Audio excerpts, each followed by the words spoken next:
స్థితిలో ఒకటా ఆ తల్లిదండ్రులకి తల్లో అథవా తండ్రో ఎవరో ఒకళ్ళు, తల్లిదండ్రులు అంటే ఇద్దరిలో ఎవరో ఒకళ్ళు, వాళ్ళకి ఆ బుద్ధి అనేది రావాలి, ఆ ప్రేరణ అనేది రావాలి. అంటే ఒక విషయం, ఇటువంటి పరిస్థితుల్లో అంటే మరీ తండ్రిని కానీ తల్లిని కానీ మరీ ధిక్కరించడం అనేది కాకుండా, మనం ధైర్యంగా ఇది నా కర్తవ్యం కాబట్టి తప్పకుండా దీన్ని చెయ్యాలి అని కనుక మనం చేస్తూ ఉంటే కొన్నాళ్ళకి ఆ తల్లిలో కానీ తండ్రిలో కానీ తప్పకుండా మార్పు వచ్చేటటువంటి అవకాశం అనేది ఉంటుంది. మన ప్రయత్నాన్ని మనం చేస్తూ ఉండాలి. ఇంకా మరీ ఎంత చెప్పినా కూడా మరీ మహామూర్ఖతనం, మరీ మూర్ఖతనం కాబట్టి ఎంత చెప్పినా కూడా అర్థం కాదు అనేటటువంటి పరిస్థితి ఉంటే అది వేరే విషయం. అప్పుడు ఎంత వీలైతే అంత చేసుకోవడం, తర్వాత మళ్ళీ జీవితంలో ఖచ్చితంగా ఏదో ఒక సమయంలో మళ్ళీ భగవంతుడు అవకాశం ఇస్తాడు. ఆ సందర్భంలో మనం చేయవలసినటువంటి వాటన్నింటి కూడా అప్పుడు చేసుకోవచ్చు, అది వేరే విషయం. అంటే ఇక మరీ సాధ్యం కానటువంటి సందర్భంలో, ఎందుకంటే ఇప్పుడు చాలా చోట్ల ఒక మనిషి ఇంకో మనిషిని తప్పుగా అర్థం చేసుకుంటూ ఉంటాడు లోకంలో. అలాగని ఈ ఇంకొక మనిషి చేసేటటువంటి పనిని ఇంకో మనిషి తప్పుగా అర్థం చేసుకున్నప్పుడు ఆ మనిషి తన పనిని మంచి పని చేస్తున్నా కూడా ఆ మంచి పనిని వదిలేస్తే ఏమవుతుంది? దానివల్ల ఎవరికీ లాభం లేదు. ఒకడు నిజంగానే మంచి పని చేస్తున్నాడు, కానీ వీడు మంచి పని చేస్తుందని ఇంకోటి తప్పుగా అర్థం చేసుకున్నాడు. అప్పుడు ఏమైంది అనంటే, ఈ మంచి పని చేసేవాడు అప్పుడు కూడా ఏం చేయాలి అంటే, తాను చేసేటటువంటిది మంచి పనే కాబట్టి తప్పకుండా దాన్ని చేస్తూనే ఉండాలి, దాన్ని ఆపడానికి వీల్లేదు, తప్పకుండా చెయ్యాలి. అలా ఒకవేళ వీడు నన్ను తప్పుగా అర్థం చేసుకుంటున్నాడు కాబట్టి ఈ పనినే నేను మానేస్తాను అనంటే దానివల్ల ఏమైంది? వాడికి లాభం లేదు, వీడికి నష్టం. కాబట్టి ఈ చేస్తున్నటువంటి పనిని అలాగే చెయ్యాలి. చేస్తూ ఉంటే కొంతకాలం అయిన తర్వాత ఎవడైతే తప్పుగా అర్థం చేసుకున్నాడో వాడికి ఆ బుద్ధి తప్పకుండా రానే వస్తుంది. వాడు దీనిలో ఉన్న మంచితనాన్ని గ్రహించేటటువంటి ఒక అవకాశం తప్పకుండా ఏర్పడుతుంది. అయినా కూడా వాడికి ఆ బుద్ధే రాలేదు, మరీ మూర్ఖంగా ప్రవర్తించాడు, ఎంత చెప్పినా కూడా అసలు వాడిని మార్చలేము అనేటటువంటి పరిస్థితి వచ్చి వీడికి ఇవాల్టి రోజున చేయడం అనేది సాధ్యం కాకపోయినా కూడా, అదే ఇందాక చెప్పినట్టుగా ఒకవేళ ఇప్పుడు అసలు సాధ్యం కాలేదు అని అంటే కనుక ఏమి బాధపడాల్సినటువంటి అవసరం లేదు. కనీసం మానసికంగానైనా ఉన్న పరిస్థితిలో మానసికంగానైనా ఎంత అధ్యయనం కానీ అనుష్ఠానాదుల్ని కానీ చేయగలుగుతామో, ఎంత అవకాశం మనకు ఉంటుందో అంతైనా తప్పకుండా చేస్తే తర్వాత కాలంలో తప్పకుండా మనకున్నటువంటి ఆ శ్రద్ధని ఆ భక్తిని చూసి భగవంతుడు మనకు ఒక అవకాశాన్ని తప్పకుండా జీవితంలో ఇస్తాడు. కాబట్టి ఏతావతా దీని తాత్పర్యం ఏమిటి, ఇప్పుడు చెప్పాల్సిన విషయం ఏమిటంటే, ఇటువంటి ప్రతికూల పరిస్థితుల్లో కూడా మనం ఎంత చేయగలుగుతామో అంత తప్పకుండా చేయాల్సిందే. మనం చేసేది మంచి పని అయితే తప్పకుండా దాన్ని వదలకూడదు, తప్పకుండా మనం ఎంత చేయగలుగుతామో అంత చేయాల్సిందే. ఇలా చేయడం ద్వారా ఇప్పుడు చెప్పినట్టుగా 2 రకాల ఫలితాలు మనకి లభిస్తాయి. ఒకటి, ఎవరైతే దీన్ని తప్పుగా అర్థం చేసుకుని మనల్ని చేయనివ్వకుండా మనకి ప్రతికూలంగా ఉన్నారో వాళ్లలో మార్పు రావడానికి సాధ్యత ఉంది, కాబట్టి ఆ మార్పు అనేది వాళ్ళలో వస్తుంది. ఒకవేళ ఆ మార్పు రానటువంటి పరిస్థితి ఉన్నా, ఒకవేళ మార్పు రాదు అనేటటువంటి పరిస్థితిలో ఉంటే గనక ఇవాళ రోజున మనం కొంతవరకైనా ఎంత వీలైతే అంత అనుష్ఠానం చేస్తూ ఉంటే ఇదే తర్వాత మనకి ఒక పెద్ద అవకాశం లభించేట్టుగా ఇదే మనకి చేస్తుంది. మళ్ళీ మన జీవితంలో మనం అనుకున్నట్టుగా ధర్మాచరణ చేయడానికి మనకు ఒక అవకాశం తప్పకుండా లభిస్తుంది, అందులో ఏమాత్రం సందేహం లేదు. అలాగే నేడు ఇంకో ఒక పరిస్థితికి కారణం ఏమిటంటే, సనాతన ధర్మం యొక్క ఆచారాల్లో వేరే వ్యక్తులు కూడా దేవతలుగా కలిసిపోయిన సందర్భాలు ఉంటాయి. మనం ఇప్పుడు అవి అవైదికము అని చెప్పంటే వాళ్ళు ఏమంటారంటే, రాముడు ఏమైనా వేదంలో పేరుతో ఉందా, రామాయణం అయినా వేదాల్లో ఏమైనా ఉందా, లేదు మరి వాళ్ళు మంత్రశాస్త్రం లేరంటే కాదు, ఏదో హనుమంతుడు అవతారాలు, దత్తాత్రేయ అవతారాలు, ఈ అవతారాలు అని చెప్పి అంటారు. ఇవన్నీ విన్నప్పుడు వైదికమైన ఆరాధన, వైదికమైన దేవతలు ఎవరు, మన సంప్రదాయం అది తప్పని చెప్పి కాదు, మనది కాదు, మన సంప్రదాయం కాదు, ఇది వేరేది, ఇది మనది కాదు అని స్పష్టంగా ఈ వివేకంతో యువత తెలుసుకోవడం ఎలాగా? ఏ ఆచరణ, భగవదారాధన కానీ ధర్మాచరణ కానీ దీనికి సంబంధించిన ఏ విషయాన్నైనా కూడా మనకి చెప్పవలసినటువంటి ప్రమాణాలు 3. మొదటిది వేదములు, రెండవది స్మృతులు, మూడవది శిష్టాచారం. ఈ 3 ఏ మార్గాన్నైతే మనకి చెప్తున్నాయో, ఏ ఆరాధననైతే చెయ్యమంటున్నాయో వాట్లని మాత్రమే మనం చెయ్యాలి. ఏతద్వ్యతిరిక్తంగా ఎవరో ఒకళ్ళు మొదలుపెట్టినటువంటిది ఏదైతే ఉంటుందో దాన్ని ఆరాధించడం అనేది, దాన్ని చేయడం అనేది తప్పు. అది స్పష్టంగా ఇందులో ఏమాత్రం సందేహం లేదు. అంటే ఏమిటి ఏమిటి 3 ప్రమాణాలు అని అంటే, మొట్టమొదటిది వేదములు చెప్పాలి. ఇప్పుడు ఇలా ఒక ప్రశ్న వస్తుంది, ఏమిటంటే వేదముల్లో అన్నీ కనపడట్లేదు కదా, ఇప్పుడు ఉన్నటువంటి వేదముల్లో మనకు అన్నీ కనపడట్లేదు కదా, కాబట్టి వేదముల్లో ఇవి లేవు కదా అని అంటే, అందుకే స్మృతులు వచ్చాయి. స్మృతులు వచ్చింది ఎందుకోసము అనంటే, వేదముల్లో చెప్పబడినటువంటి విషయాలనే విస్తారంగా చెప్పడం కోసం వేదములు వచ్చాయి, అది స్మృతులు వచ్చాయి. అంటే అక్కడికి ఏమైంది, అందుకే శాస్త్రంలో ప్రసిద్ధమైనటువంటి ఒక మాట, ఇతిహాస పురాణాభ్యాం వేదం సముపబృంహయేత్ అని ఒక మాట ఉంది. అంటే దీని అర్థం ఏమిటి, ఈ ఇతిహాసములు పురాణాలు వీటిలోనే స్మృతులు ఇతిహాస పురాణాదులు ఇవన్నీ కూడా వేదముల్లో చెప్పబడినటువంటి విషయాలనే ఇంకా విస్తారంగా మనకి చెప్పడం కోసం వచ్చాయి. కాబట్టి అక్కడికి ఏమైంది అనంటే, ఈ స్మృతులలో చెప్పబడినటువంటి విషయాలన్నీ కూడా ఏవైతే ఉన్నాయో అవన్నీ కూడా వేద సమ్మతమైనటువంటి విషయాలే. కాబట్టి వేదముల్లో చెప్పబడలేదు, స్మృతుల్లో చెప్పబడినా కూడా, స్మృతి పురాణ ఇతిహాసాల్లో చెప్పబడినా కూడా వేదంలో చెప్పబడలేదు కదా అనే ఒక కారణంతో దీన్ని మేము ఆచరించము అథవా దీన్ని మేము తీసుకోము అనేటటువంటి మాట అది చాలా తప్పు. ఎందుకు అనంటే, స్వయంగా కొంతమంది ఏం చేస్తుంటారు అనంటే, మాకు వేదములు మాత్రమే ప్రమాణం, మేము వేదాల్లో చెప్పింది మాత్రమే తీసుకుంటాము, ఈ స్మృతులు పురాణాలు ఇతిహాసాలు వీటన్నిటిని కూడా మేము తీసుకోము అని వాదించేవాళ్ళు కొంతమంది ఉన్నారు లోకంలో. కానీ స్వయంగా వేదవ్యాస మహర్షి ఆయన బ్రహ్మసూత్రాల్ని రాశారు అనేది అందరికీ తెలుసు. వేదవ్యాస మహర్షి రచించినటువంటి బ్రహ్మసూత్రాల్లో చాలా చోట్ల ఆయన ఏం చేస్తారు అనంటే, అక్కడ ప్రతిపాదన చేస్తున్నటువంటి విషయానికి సంబంధించినటువంటి వేదవాక్యాన్ని ప్రమాణంగా చూపిస్తూ దాని వెంటనే స్మృతి వాక్యాన్ని కూడా ప్రమాణంగా చూపిస్తారు. చూడండి, ఫలానా విషయంలో ఈ వేదవాక్యం అనేది ప్రమాణం, ఈ వేదవాక్యంలో ఈ అర్థాన్ని చెప్పారు కాబట్టి దీన్ని తీసుకోవాలి అని చెబుతూ ఇదే విషయాన్ని ఫలానా స్మృతిలో కూడా చెప్పారు కాబట్టి దాన్ని మనం తప్పకుండా తీసుకోవాల్సిందే అని వేదంతో పాటే స్మృతిని కూడా వారు తమ సూత్రాల్లో ఉదాహరిస్తూ ఉంటారు. దాన్నే శంకరాచార్యుల వారు కూడా తమ భాష్యంలో చూపించారు. ఇప్పుడు ఉదాహరణగా అనుకృత్యధికరణం అని ఒకటి ఉంది, చాలా చోట్ల ఉంది. అనుకృతయస్తస్య చ అని సూత్రం. ఈ సూత్రం ద్వారా శృతి వాక్యాన్ని చూపించారు, దానిలో ఉన్న అర్థాన్ని నిర్ణయించారు. దాని వెంటనే వచ్చే సూత్రం అపిచ స్మర్యతే. ఇదే అపిచ అంటే ఇదే విధంగా స్మృతిలో కూడా ఇలాగే చెప్పబడింది అని చూపించారు. అంటే అక్కడికి ఏమైంది అనంటే, వేదములు ఎలాగైతే మనకి ప్రమాణమో ఆ వేదములను అనుసరించి వచ్చినటువంటి స్మృతులు కూడా మనకి అదే విధమైనటువంటి ప్రామాణ్యాన్ని కలిగి ఉన్నాయి, అంతే ప్రమాణములుగా ఉన్నాయి.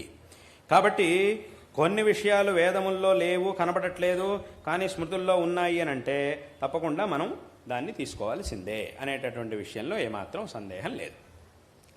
అదేవిధంగా ఇంకా కొన్ని విషయాలు ఉంటాయి, అవి మనకి వేదముల్లోనూ ప్రత్యక్షంగా కనబడవు, స్మృతుల్లోనూ ప్రత్యక్షంగా కనబడవు, కానీ శిష్టాచారంలో ఉంటాయి. శిష్టాచారం అని అంటే ఏమిటి, శిష్టులైనటువంటి జనులు చేసేటటువంటి ఆచరణ ఏదైతే ఉంటుందో దాన్నే శిష్టాచారము అని అంటారు. శిష్టులైనటువంటి జనులంటే ఎవరు అనంటే, ఎవరైతే ఈ వేదములు శాస్త్రములు వీటన్నిటి యందు ప్రామాణ్య బుద్ధిని కలిగి ఉన్నవారై వాట్లలో చెప్పబడినటువంటి ఆచరణలను తూచా తప్పకుండా చేస్తారో వాళ్ళని శిష్టులు అని అంటారు. అటువంటి వాళ్ళు ఏ ఆచరణలు అయితే చేసుకొచ్చారో వెనకటి నుంచి, అదేదో నిన్న మొన్న మొదలుపెట్టింది కాదు, వెనకటి నుంచి చేసుకుంటూ వచ్చారో ఇవి మనకి ప్రమాణం. ఎందుకంటే వాళ్ళందరూ కూడా, ఎందుకంటే వాళ్ళంతా ఎవరు, వేదములు శాస్త్రములు ఇవన్నీ తెలిసినటువంటి వాళ్ళు దీన్ని ఆచరించారు అనంటే అక్కడికి ఏమైంది, వాళ్ళు ఏం చేసినా కూడా శాస్త్రముల ప్రమాణాలని పెట్టుకునే చేస్తారు. వాళ్ళు ఎప్పుడు కూడా శాస్త్రాన్ని అతిక్రమించినటువంటి వాళ్ళు కాదు. మరి అటువంటి వాళ్ళు దీన్ని చేసుకుంటూ వచ్చారు కాబట్టి అది మనకి నేరుగా గ్రంథాల్లో కనబడకపోయినా కూడా వాళ్ళు చేసుకుంటూ వచ్చారు కాబట్టి దాన్ని ప్రమాణంగా తీసుకొని ఆచరణ చేసే పద్ధతి. కాబట్టి ఈ 3 ఏదైనా ఒక ఆచారాన్ని మనం అనుష్ఠించాలి అనంటే ఈ 3 ఏదో ఒక ప్రమాణం అనేది ఉండాలి.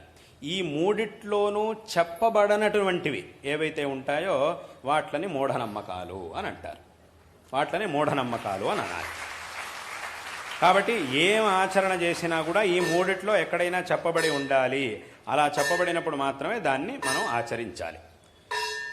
కాబట్టి ఇటువంటి ఆచరణ మాత్రమే మనకి ముఖ్యం. కాబట్టి ఎవరైనా ఏ దేవతారాధన చెయ్యాలన్నా కూడా, ఏ పూజని చెయ్యాలన్నా కూడా ఈ ప్రమాణములు ఏవైనా ఒకటి తప్పకుండా ఉండాల్సిందే. ఇవి లేనటువంటివి అథవా శిష్టులు కానటువంటి వారు ఈ వేదాలతో వీటితో సంబంధం లేకుండా వాళ్ళు ఇష్టం వచ్చినట్టు చేసేవాళ్ళు, అటువంటి వాళ్ళు ఏ ఆరాధన దేన్నైతే దేవతారాధనగా వాళ్ళు సూచిస్తారో, వాళ్ళు చేస్తూ ఉంటారో, చేయమని చెప్తూ ఉంటారో అటువంటి వాటిని చేయడం అనేది అది మంచిది కాదు, అది శాస్త్ర విరుద్ధం. కాబట్టి దీన్ని అందరూ కూడా స్పష్టంగా తెలుసుకోవాలి. ఇప్పుడు ఎవరైనా ఒక వ్యక్తిని మీకు గౌరవించాలి, ఏదో ఆయనలో వాళ్ళలో ఉండే ఒకటి రెండు మంచి గుణాలను చూసుకొని మీకు గౌరవించాలి అని కనుక అనిపిస్తే, మీ మనస్సు కనుక మీకు ఈ వ్యక్తిని గౌరవించాలి అని అనిపిస్తే గౌరవించడంలో తప్పులేదు, గౌరవించడం వేరే విషయం. ఒక వ్యక్తిని గౌరవించడం వేరు, అదే వ్యక్తిని దేవుడితో సమానంగా పూజించడం వేరు. రెండిటికీ అజగజాంతర వ్యత్యాసం ఉంది, రెండిటికీ చాలా తేడా ఉంది. మాకు గౌరవించాలని ఏదో మంచి గౌరవించడం ఎవరినైనా గౌరవిస్తాం. ఒక మంచి మనిషి గౌరవించాలంటే ఏం కావాలి? ఆ మనిషిలో మంచి లక్షణాలు ఉండాలి. ఒక వ్యక్తిని గౌరవిస్తున్నాము అన్నంత మాత్రాన ఆ వ్యక్తిని దేవుడిగా పూజించాలి అని అర్థం కాదు. ఇది మాత్రం ఇప్పుడు దీనికి చాలా తేడా ఉంది. కాబట్టి గౌరవించాలనిపిస్తే గౌరవించుకోండి, అంతే తప్ప ఈ వ్యక్తి మీద మాకు గౌరవం ఉంది కాబట్టి నేను మాత్రం ప్రత్యేకంగా గౌరవం చూపిస్తాను, కాబట్టి నేను గుడి కట్టిస్తా, అది చేస్తా, ఇది చేస్తా, నా దగ్గర డబ్బులు ఉన్నాయి కాబట్టి డబ్బులు తగలేస్తాను, పెద్ద గుడి కట్టిస్తాను, అది ఇది అని అంటే మాత్రం అది తప్పు. అలా చెయ్యాలి అని అంటే కనుక దానికి శాస్త్ర ప్రమాణం అనేది ఇప్పుడు చెప్పినటువంటి ప్రమాణాల్లో ఏదైనా ఒకటి ఉండాలి. ఈ గౌరవం ఉంటే గౌరవం చూపించుకోవచ్చు, అది వేరే విషయం. అది మనస్సులో ఉండాలి, ఆ గౌరవం వాళ్ళకి మనస్సులో గౌరవం ఉండాలి. అంతే తప్ప దేవుడికి సమానమైనటువంటి స్థానం ఇవ్వడం మాత్రం అది చాలా తప్పు. అలా ఇవ్వాలంటే కనుక ఈ మూడిటి యొక్క అనుమతి, ఈ మూడిటిలో ఏదో ఒక దాని యొక్క అనుమతి తప్పకుండా ఉండాల్సిందే. ఒకట వేదములు లేదా స్మృతులు అంటే స్మృతి పురాణాదులు లేదా శిష్టాచారం, వీట్ల యొక్క సమ్మతి ఉంటే గాని ఆ స్థానాన్ని మనం ఎవరికి ఇవ్వకూడదు అనేటటువంటి విషయాన్ని అందరూ కూడా స్పష్టంగా తెలుసుకోవాలి. ఇది లేనటువంటి సందర్భంలో తప్పకుండా మనం ఏ వ్యక్తిని కూడా భగవంతుడిగా పూజించడానికి సాధ్యమే లేదు అనేటటువంటి విషయాన్ని అందరూ కూడా తప్పకుండా తెలుసుకోవాలి. అది ఇప్పుడు జగద్గురువులు చెప్పినట్టుగా ప్రతి విషయానికి శృతి స్మృతి సదాచారాలు ప్రమాణం. ఈనాడు చాలామంది యువతకి వీటిలన్నింటినీ చదవాలని చెప్పి ఉంటుంది, భగవద్గీత రామాయణం. అయితే మూలాన్ని చదవాలంటే సంస్కృతం తెలిసి ఉండాలి. అందరికీ మొదటి నుంచి ఇప్పుడు అది చదివేంగానే సంస్కృతం అర్థమయ్యేంత సంస్కృతం అభ్యసించడానికి అందరికీ అవకాశం లేదు. అనువాదాలు చూడాలి లేదా ఎవరో చెప్పింది వినాలి. ఇట్లాంటప్పుడు స్వయంగా అధ్యయనం చేసుకోవడానికి ఎటువంటి గ్రంథాలు ఉపయోగకరంగా ఉంటాయి, ఆ అధ్యయన పద్ధతిని సంస్కృతం రాని వాళ్ళు, అంతగా అభినవేశం లేని వాళ్ళు ఎటువంటి గ్రంథాలని అధ్యయనం చేస్తే, ఏ గ్రంథాలని అధ్యయనం చేస్తే వాళ్ళకి ఎక్కువ ఉపయోగం కలుగుతుంది? అంటే ఇక్కడ సంస్కృతం రావడం రాకపోవడం అనేది విషయం కాదు.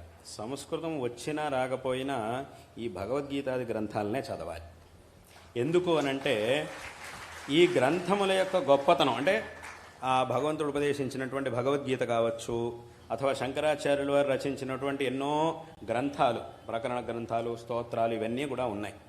సంస్కృతం వచ్చా రాదా అనేది వేరే విషయం, కానీ చదవాలంటే ఈ గ్రంథాలని చదివితేనే అది చాలా ఉత్తమం.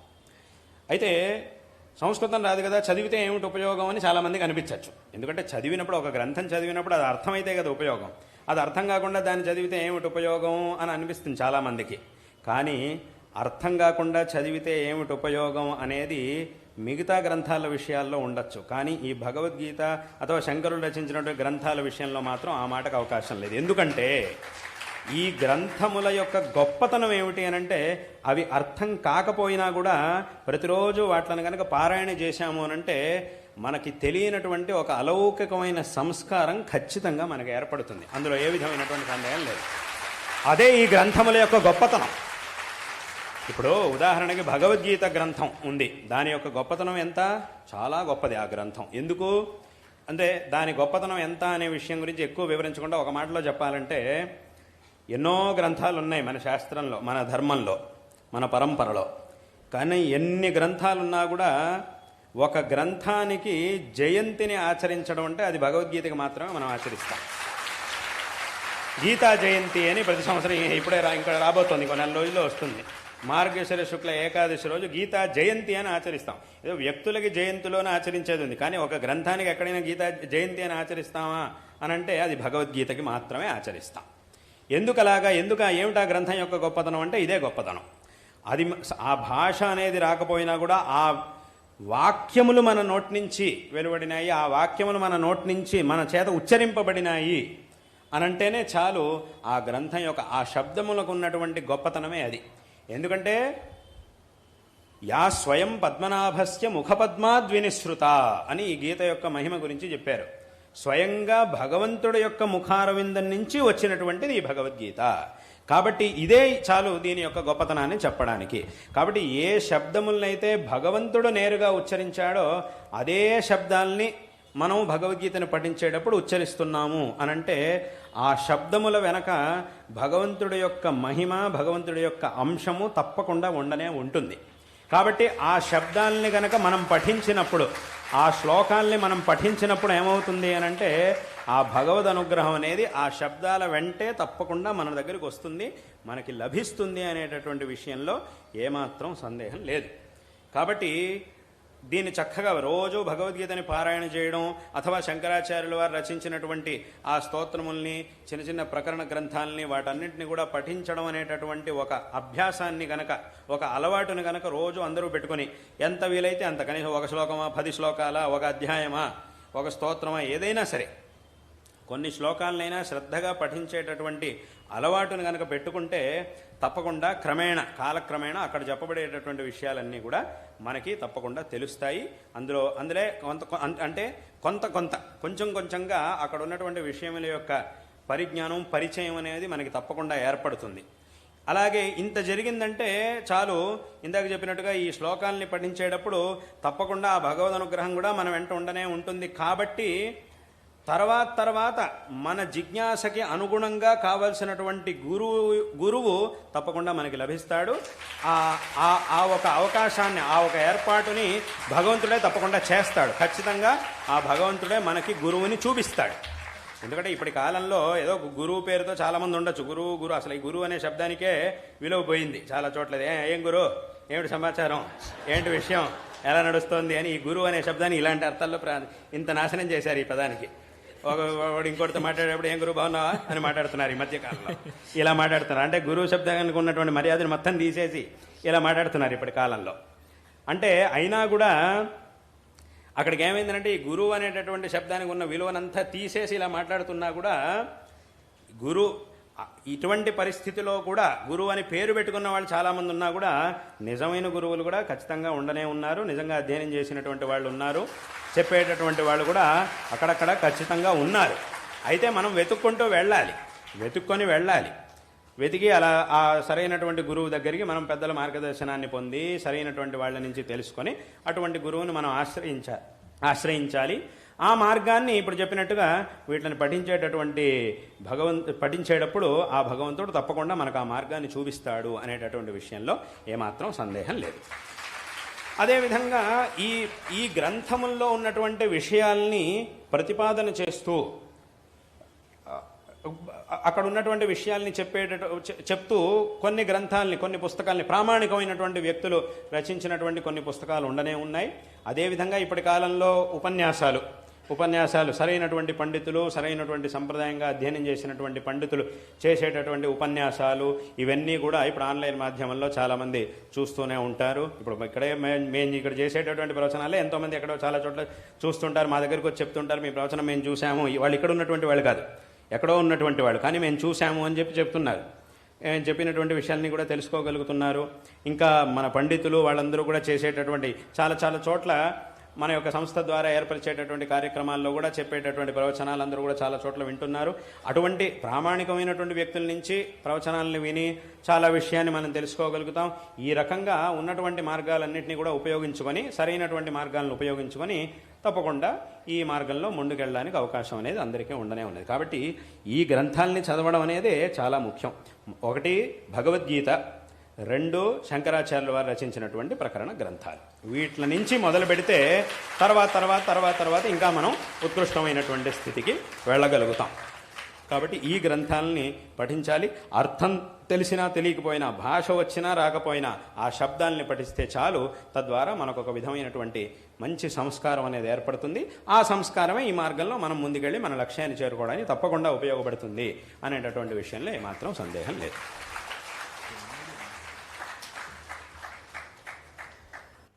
చూశారు కదా మహాస్వామివారి అనుగ్రహ భాషణం. గురువుల ఉపదేశం మన జీవితానికి చక్కని మార్గదర్శనం. గురువుల ఆశీస్సులు అలాగే ఆ మహాస్వామివారి దివ్య ఆశీస్సులతో మీ జీవితాలు కూడా వెలుగులు నింపాలని కోరుకుంటూ నమస్కారం.